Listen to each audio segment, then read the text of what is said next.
Hello everyone. OG movie థియేటర్లోకి వచ్చి ఇప్పటికే కొద్ది రోజులు అయితే అవుతుందన్నమాట. ఇదే విధంగా కలెక్షన్లో చూసి అమెరికా డొనాల్డ్ ట్రంప్ బెంబేలెత్తిపోయారట అమెరికాలో. ఒకసారి దీని గురించి విశ్లేషణ తీసుకునే ప్రయత్నం చేద్దాం. ప్రస్తుతం మనతోటి పొలిటికల్ అనలిస్ట్ సిఎస్ రావు గారు ఉన్నారు. వెల్కమ్ చెప్దాం. Hello sir. Hello sir. ఏంటి సార్ వీటి మీద డొనాల్డ్ ట్రంప్ గారు రెస్పాండ్ అవ్వడం ఏంటి? ఓజీ సినిమా ఓవర్సీస్లో రిలీజ్ అయింది. గతంలో ఏ సినిమా కలెక్షన్ చేయలేనంత ఓజీ చేసింది. ఓకే. వసూళ్ళ వర్షం కురిసింది. అక్కడ $5 మిలియన్ వచ్చింది ఫస్ట్ 2 వీక్స్కి. ఫస్ట్ వీక్లోనే ఆల్మోస్ట్ 2 మిలియన్స్ వచ్చింది. తర్వాత మిగతాది వచ్చేసింది. $5 మిలియన్ వచ్చేసింది. ఇది ఒక రికార్డు, ఓజీ సినిమా రికార్డు. పవన్ కళ్యాణ్ రికార్డు బద్దలు కొట్టాడు. సరే, ఇదే సమయంలో ట్రంప్ సినిమా ఇండస్ట్రీ మీద ఒక కన్ను వేసాడు. 100% ట్యాక్స్లు వేస్తూ నిర్ణయం తీసుకున్నాడు సినిమాల మీద. ఓకే. ఇది యాదృచ్ఛికమా, లేదంటే ఓజీ సినిమా కలెక్షన్స్ చూసిన తర్వాత అసలు విదేశీ సినిమాలని ఎందుకు అలౌ చేయాలి, ఒకవేళ విదేశీ సినిమాలను అలౌ చేస్తే కనుక మనకొచ్చే బెనిఫిట్ ఏంటి అని చెప్పి ఆలోచించి ట్రంప్ ఆ విధంగా నిర్ణయం తీసుకున్నాడా, అంటే గతం నుంచి స్టడీ చేస్తున్నాడా, లేదంటే ఓజీ కలెక్షన్స్ చూసిన తర్వాత ఆయన ఈ నిర్ణయం తీసుకున్నాడా అనేది ఒక చర్చ. సరే, అది యాదృచ్ఛికమా లేదంటే వ్యూహాత్మకమా అంటే యాదృచ్ఛికంగా జరిగిన సంఘటన అని చెప్పుకోవచ్చు.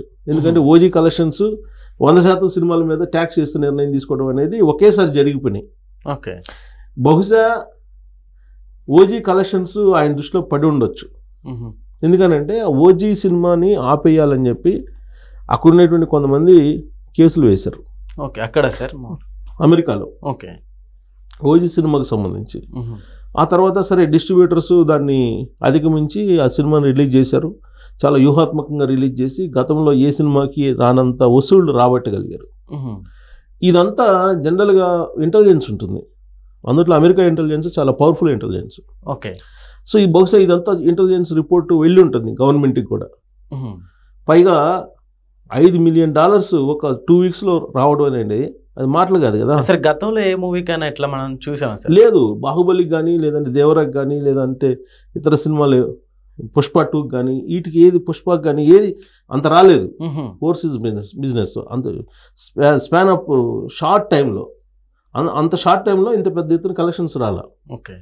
సో దీని బహుశా నేను అనుకోండి గవర్నమెంట్ ఇంటెలిజెన్స్ రిపోర్ట్ తీసుకొని ఉండొచ్చు. ఆ ఇంటెలిజెన్స్ రిపోర్ట్ని బేస్ చేసుకొని అసలు ఇండియన్ సినిమాలు, ఇండియన్ మూవీస్ అమెరికాకు వచ్చి అమెరికాలో కలెక్షన్స్ బాగా తీసుకొస్తున్నాయి. సో కాబట్టి ఆ కలెక్షన్స్ మీద లేదంటే అక్కడ ట్యాక్స్లు పెంచాలనే ఉద్దేశంతో 100% ట్యాక్స్లు విధిస్తూ నిర్ణయం తీసుకున్నారు ఇప్పుడు ట్రంప్. ఓకే. రాబోయే రోజుల్లో ఓటీటీల మీద కూడా, ఓటీటీ రిలీజెస్ మీద ట్యాక్స్లు 100% వేస్తే కనుక అప్పుడు శాటిలైట్ రైట్స్తో పాటు ఓటీటీ రైట్స్ ఏదైతే ఉన్నాయో ఈ ఓటీటీ రైట్స్ మీద కూడా ఎఫెక్ట్ పడే అవకాశం ఉంది. టోటల్గా టాలీవుడ్ కొంప కొల్లేరు కాబోతుంది. ఇప్పుడు ట్రంప్ తీసుకున్న నిర్ణయం కారణంగా టాలీవుడ్ కొంప కొల్లేరు కాబోతుంది. కారణం ఏంటంటే టాలీవుడ్ సినిమాలు ఈ మధ్యకాలంలో మనకి పాన్ ఇండియా సినిమాలు అయిపోతున్నాయి అన్నీ కూడా. సో పాన్ వరల్డ్ స్థాయికి కూడా వెళ్ళిపోయింది. ఇప్పుడు RR కానీ, త్రిబుల్ R సినిమా, అలాగే బాహుబలి కానీ, పుష్ప కానీ, ఇవన్నీ కూడా ఓవర్సీస్ కలెక్షన్స్ భారీగా వచ్చిన సినిమాలు ఇవి.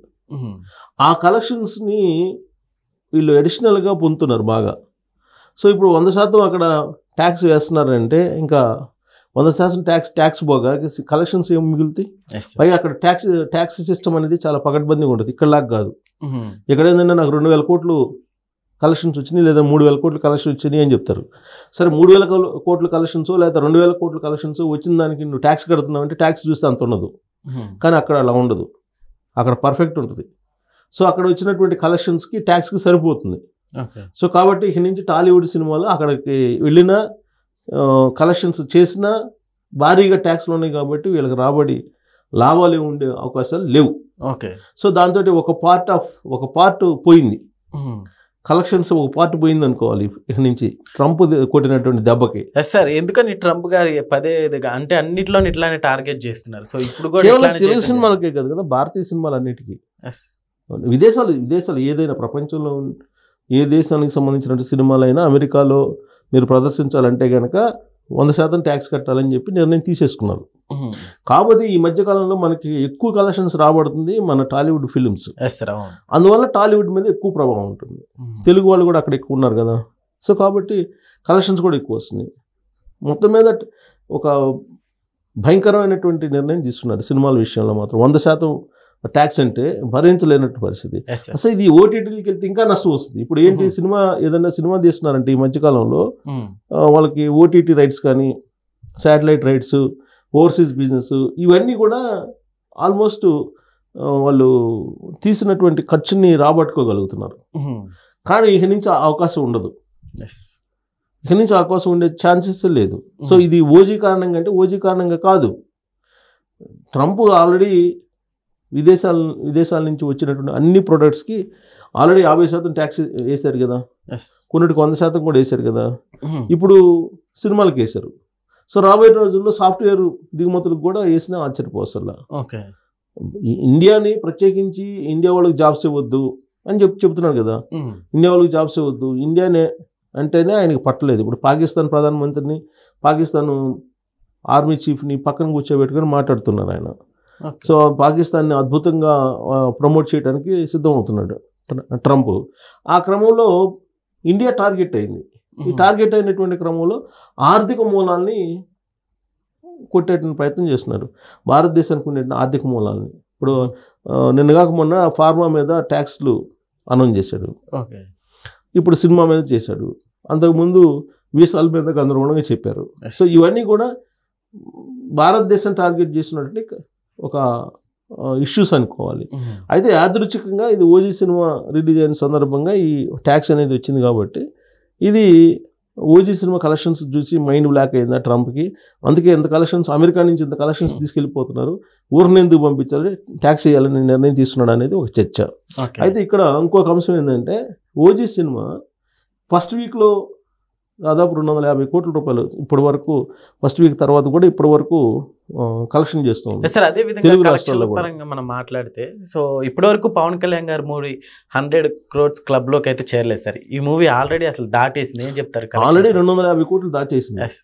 ఇప్పుడు పెంచినటువంటి ధరలని కొనసాగించాలి అని చెప్పి డిస్ట్రిబ్యూటర్స్ నిర్ణయించుకున్నారు. కానీ తెలంగాణ ప్రభుత్వం తాజాగా జీవో ఇచ్చింది, మీకు 1 weekకే ఫస్ట్ వీకే ఇచ్చాము టికెట్లు పెంచుకునేటువంటి వెసులుబాటు, బట్ ఇంకా నుంచి మీరు నార్మల్గానే ఆ సినిమాని ప్రదర్శించాలని చెప్పేసి ఆల్రెడీ ఆర్డర్స్ పాస్ చేశారు.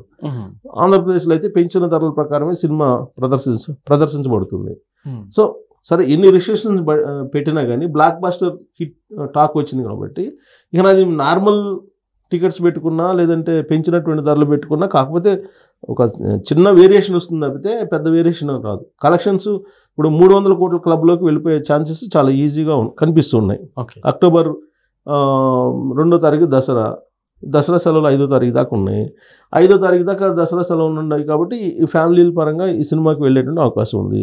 తర్వాత ఈ ఆల్రెడీ మిరాయి సినిమా ఉంది కదా, మిరాయి సినిమా ఆల్రెడీ అది పోయింది. ఒకవేళ కనుక ఇది లేకుండా ఉన్నట్టయితే మిరాయి సినిమా కొద్ది కలెక్షన్స్ రాబట్టేది.